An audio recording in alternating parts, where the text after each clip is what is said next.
Hello, how are you? Today I thought I would come on and talk about the feeling of overwhelm and how to deal with that in kind of quick, easy ways if it's feeling like everything's a bit too much. So firstly, it's completely normal to feel overwhelmed, particularly when there's a lot going on like there is for all of us at the moment. You can feel a bit like a rabbit trapped in headlights and a bit frozen and inactive.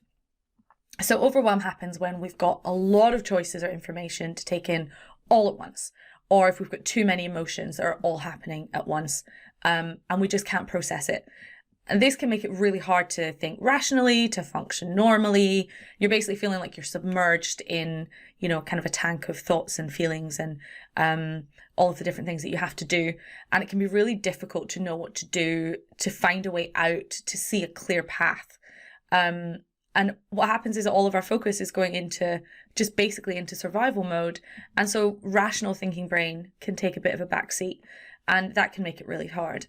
And that can go from, start from like the moment where you've got lots to do and you maybe just sit and stare at your screen for ages, or you mindlessly scroll through Instagram for like an hour and wonder where the hell the time went. And it can go kind of like further to an extreme where, it can actually cause a lot of anxiety and depression with all of this that kind of goes on.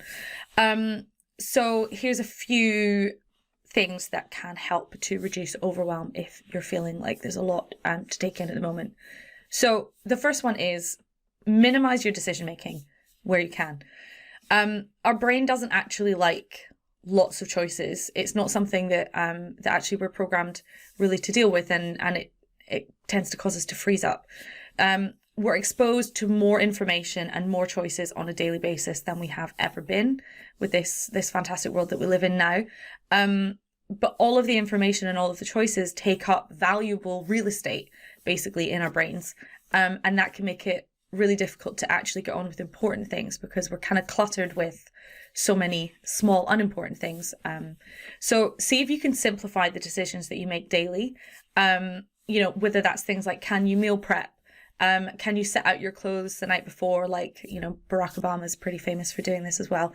Can you start prioritizing the things that you need to do? How can you make things easier? And then the next one is declutter your space. So make sure the space you're living in and working in is as pleasant to be in as possible, and it's not full of clutter, because that is distracting.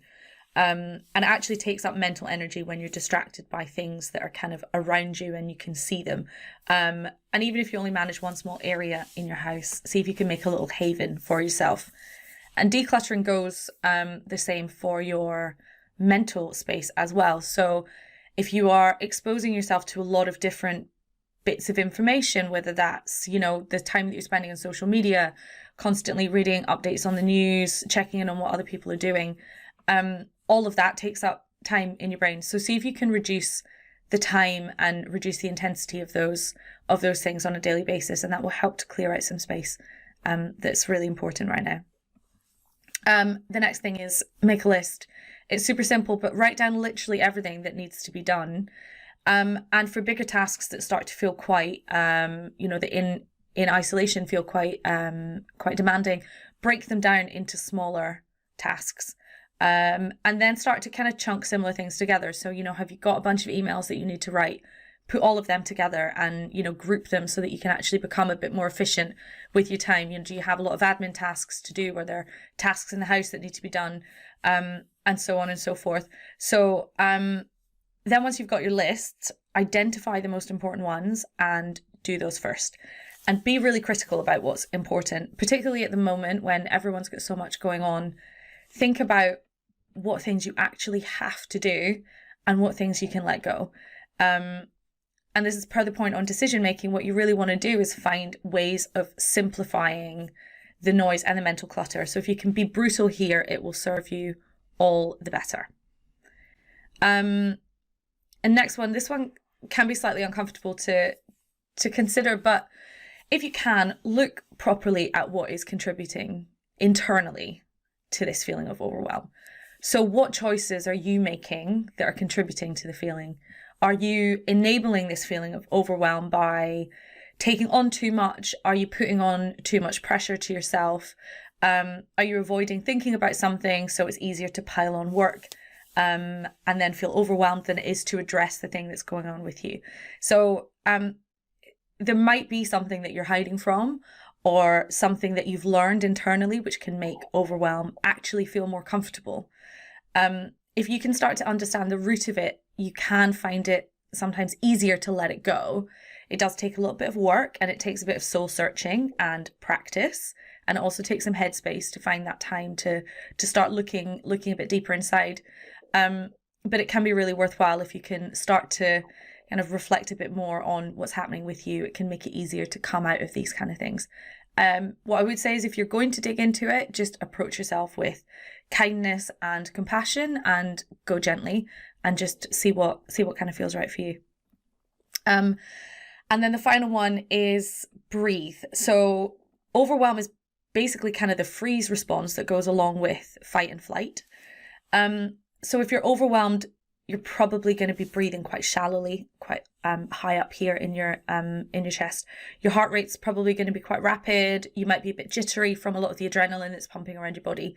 It is actually possible to bring your mind out of this feeling by bringing your body out of it. And so what's happened is your mind has told your body that something is unsafe, and that's caused your body to freeze. Your body can then actually reverse that back into your mind by telling you that you're safe. So if you can shift your breathing from this short and panicked breathing up here into more of a deep, slow breath that's a bit more steady and a bit more full, your body's going to send that message to your brain that actually things are okay, and you're going to be able to think a bit more clearly. So you just want to take a few deep breaths in through your nose. I'm going to go quite slowly. Fill up your lungs all the way from the top right down into your belly. Your lungs go all the way down here. And so then you want to let it out slowly. And as you do, just let the tension drop. So focus on that feeling of the tightness and these bits of you that are kind of wound up. Focus on letting that leave. So you want to start scanning from the top of your body, from your head, all the way down to your feet, and just let all of that go. Do that kind of 3 or 4 times, and that will start to help you feel a bit more centered as you kind of consciously let some of this stress go. So there it is. I hope that helps.